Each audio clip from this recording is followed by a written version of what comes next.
London is a busy host nowadays. They welcomed two leaders in 2 weeks. First, French President Emmanuel Macron, then German Chancellor Friedrich Merz. The symbolism itself was quite significant. Britain left the European Union in 2020. The plan was to chart its own future in the world, not to hitch itself to Brussels. But more than 5 years later, is London having second thoughts? Are they regretting Brexit? Well, the visiting leaders are. Both Macron and Merz had the same thing to say. To my personal deep and lasting regret, the United Kingdom has left the European Union.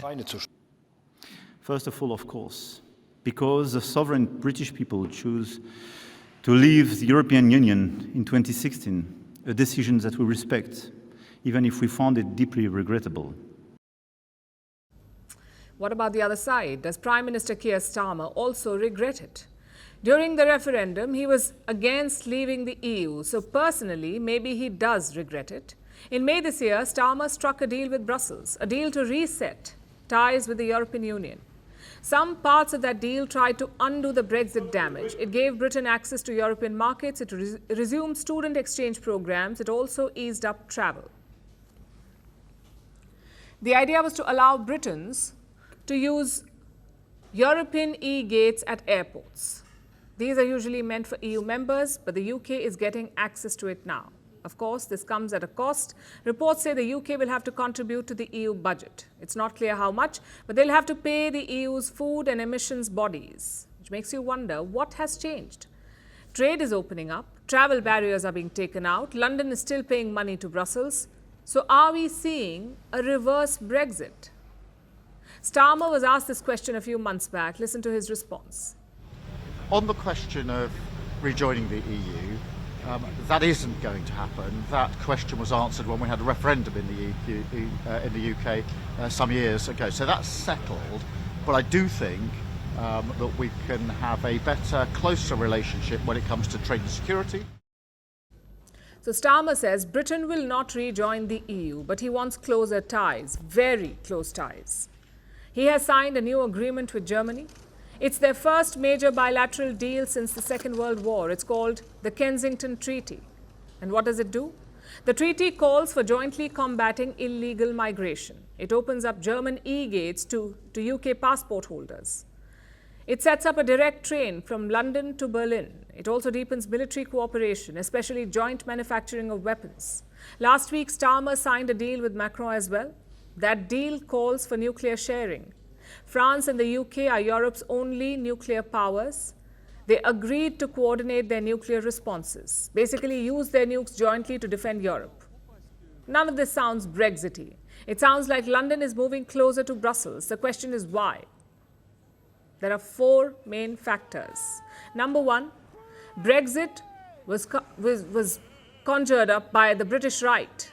The Labour Party was lukewarm towards the idea. Like I said, Starmer himself was against it. So it's natural for that pro-EU tilt to now reveal itself.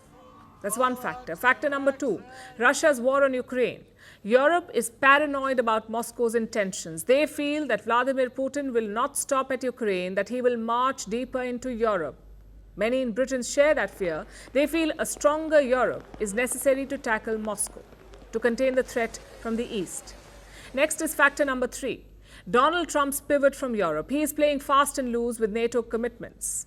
He's slapping tariffs on European allies. He's also accusing them of freeloading. This gives European countries very little wiggle room, and Britain even less so. At least the EU countries can band up in Brussels. Where will Britain turn to? If the EU and the US turn inward, Britain will be stuck in the middle, a physical and political island. Which brings us to the 4th and the final factor. British leaders royally messed up Brexit negotiations. To be fair, it was very complicated. They were undoing years of integration and cooperation, but the fact is they messed it up. Whether it was trade rules, or fishing rules, or travel rules. There was a lot of ambiguity and concerns, which obviously soured the people against Brexit. Just look at the recent polls. 55% Britons support rejoining the EU. Only 34% oppose it.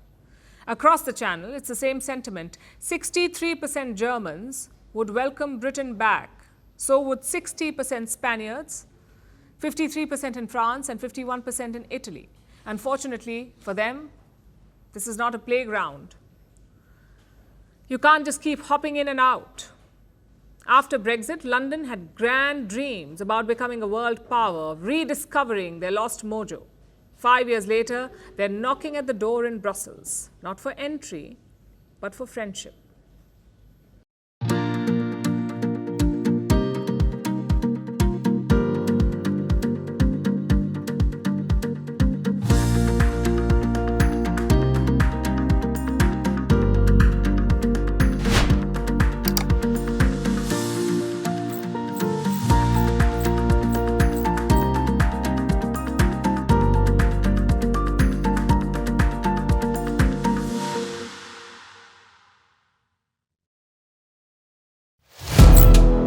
Firstpost now available in 9 languages on YouTube.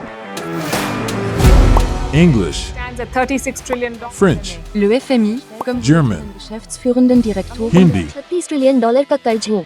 Indonesian, Pemerintah tanpa pemeriksaan. Italian, Sekali radikali. Japanese, 4 兆ドル以上も Portuguese, por causa do próprio balanço patrimonial. Spanish. Beautiful bill. Go to Settings, click on Audio Track and select a language of your choice. Be the first to know what's happening around you in your first language. Firstpost.